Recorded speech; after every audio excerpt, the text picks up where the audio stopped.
முத்துவின் வின்எஸ்எஸ் brand அரிசிகள் தரத்திலும் சுவையிலும் என்றும் நம்பர் 1.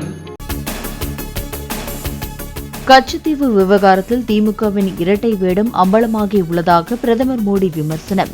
காங்கிரசும் திமுகவும் தங்களது குடும்ப நலனை பற்றி மட்டுமே கருத்தில் கொள்வதால் ஏழை மீனவர்கள் பாதிக்கப்பட்டுள்ளதாக வலைப்பதிவு.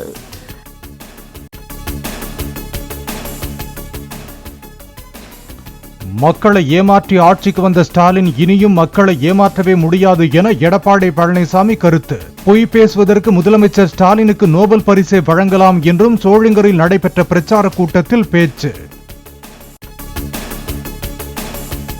இந்தியாவிலேயே மக்களை சந்திக்காத ஒரே முதலமைச்சர் ஸ்டாலின் தான் என இபிஎஸ் விமர்சனம். மக்களுக்கான திட்டங்களை தீட்டாமல் பளு தூக்குவதற்கும் சைக்கிள் ஓட்டுவதற்குமா ஸ்டாலினை மக்கள் தேர்ந்தெடுத்தார்கள் என கேள்வி.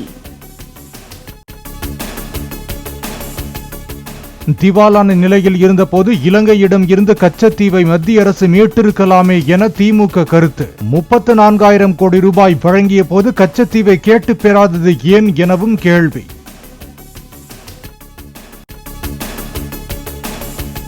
கச்சத்தீவு தொடர்பாக பாஜக தலைவர்கள் எழுப்பும் கேள்விகளுக்கு பதில் கூற இயலாமல் ஸ்டாலின் திகைத்து போயிருப்பதாக எல்முருகன் கருத்து. கருணாநிதி நடத்திய நாடகத்திற்கு பதில் கூற வழி தெரியாமல் தமிழ்நாட்டுக்கு மத்திய அரசு செய்தது என்ன என முதலமைச்சர் பதில் கேள்வி எழுப்பியுள்ளதாகவும் அறிக்கை.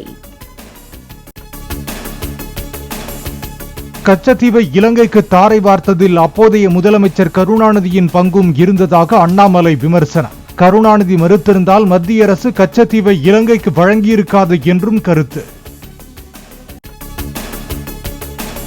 தேர்தலுக்காக கச்சத்தீவு விவகாரத்தை கையில் எடுக்கவில்லை என்றும் 2 ஆண்டுகளாகவே அது குறித்து பாஜக பேசி வருவதாகவும் அண்ணாமலை விளக்கம். கச்சத்தீவு மீட்கப்படும் என்ற வாக்குறுதி தமிழக பாஜகவின் தேர்தல் அறிக்கையில் இடம்பெறும் என்றும் உறுதி. தேர்தலுக்காக திடீர் மீனவ பாச நாடகத்தை அரங்கேற்றுபவர்களிடம் தமிழ்நாட்டு மக்கள் கேட்பவை 3 கேள்விகள்தான் என மு.க. ஸ்டாலின் வலைப்பதிவு. தமிழ்நாட்டுக்கான வரி பகிர்வாக 29 பைசா மட்டுமே தருவது ஏன்?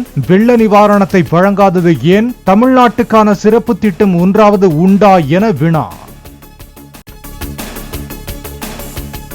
தமிழ்நாட்டில் 2 திராவிட கட்சிகள் தவிர வேறு கட்சிகள் காலூன்றக்கூடாது என அதிமுகவுடன் திமுக கைகோர்த்துள்ளதாக கூறப்படுவதற்கு மு.க. ஸ்டாலின் மறுப்பு. அதிமுகவிற்கும் திராவிட கொள்கைக்கும் தொடர்பு இல்லை என்பதால் அவர்களோடு ஒருபோதும் கைகோர்க்க மாட்டோம் என பேட்டி. மக்கள் பாஜகவுக்கு வாய்ப்பு கொடுத்தால் தமிழகத்தில் இருந்து டாஸ்மாக் கடைகள் அகற்றப்பட்டு கள்ளுக்கடைகள் திறக்கப்படும் என அண்ணாமலை பேச்சு. வீரகேரளம் பகுதியில் குறும்பர் சமுதாய மக்களிடையே கன்னடத்தில் பேசி வாக்கு சேகரித்த அண்ணாமலை. அண்ணாமலையை தனது தம்பி என்றும் தாம்தான் அவரை ஸ்லீப்பர் செல்லாக பாஜகவுக்கு அனுப்பி வைத்துள்ளதாகவும் சீமான் பேச்சு. இபிஎஸ் கனிமொழி என எல்லா கட்சிகளிலும் ஆள் வைத்திருப்பதாகவும் கருத்து. மேற்கு வங்கத்தில் புயலால் பாதிக்கப்பட்ட இடங்களில் முதலமைச்சர் மம்தா பானர்ஜி நேரில் பார்வையிட்டு ஆய்வு. புயல் பாதிப்பால் காயமடைந்து மருத்துவமனையில் சிகிச்சை பெறுபவர்களை சந்தித்து ஆறுதல் கூறினார் ஆளுநர் ஆனந்த போஸ்.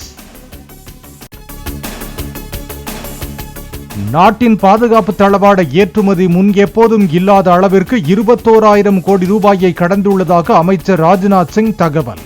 சுதந்திர இந்தியாவில் முதல் முறையாக இத்தகைய வளர்ச்சி எட்டப்பட்டுள்ளதாக வலைப்பதிவு. மதுபான கொள்கை முறைகேடு வழக்கில் கைதான முதலமைச்சர் அரவிந்த் கெஜ்ரிவாலுக்கு ஏப்ரல் 15ஆம் தேதி வரை நீதிமன்ற காவல். திஹார் சிறையில் அடைக்க உத்தரவிட்டது டெல்லி ரோஸ் அவென்யூ நீதிமன்றம். டெல்லி முதலமைச்சர் அரவிந்த் கெஜ்ரிவால் திஹார் சிறையில் தனிமையில் அடைக்கப்பட்டுள்ளதாக தகவல். அரவிந்த் கெஜ்ரிவாலுக்காக 2ஆம் எண் சிறையில் இருந்த ஆம் ஆத்மி எம்பி சஞ்சய் சிங் சில தினங்களுக்கு முன் 5ஆம் எண் சிறைக்கு மாற்றம். வடகிழக்கு மாநிலமான அருணாச்சல பிரதேசத்தில் 30 இடங்களின் பெயரை மாற்றுவதாக அறிவித்த சீனா ஏற்கனவே 3 முறை பெயர் மாற்றும் நடவடிக்கையில் ஈடுபட்டதற்கு இந்தியா கடும் எதிர்ப்பு தெரிவித்திருந்த நிலையில் மீண்டும் அத்துமீறல். உங்கள் வீட்டின் பெயரை மாற்றினால் அது என் வீடாக மாறிவிடாது என சீனாவுக்கு வெளியுறவுத்துறை அமைச்சர் ஜெய்சங்கர் பதிலடி. அருணாச்சல பிரதேசத்தில் உள்ள பகுதிகளுக்கு சீனா பெயர் சூட்டினால் எதுவும் நடந்துவிடாது எனவும் விளக்கம். ஒரு சவரன் 51,640 ரூபாய் என்ற புதிய உச்சத்தை தொட்டது ஆபரண தங்கத்தின் விலை. சென்னையில் 1 கிராம் 6,455 ரூபாய்க்கு விற்பனை. காங்கயம் முத்துவின் வின் எஸ்எஸ் பிராண்ட் அரிசிகள் தரத்திலும் சுவையிலும் என்றும் நம்பர் 1.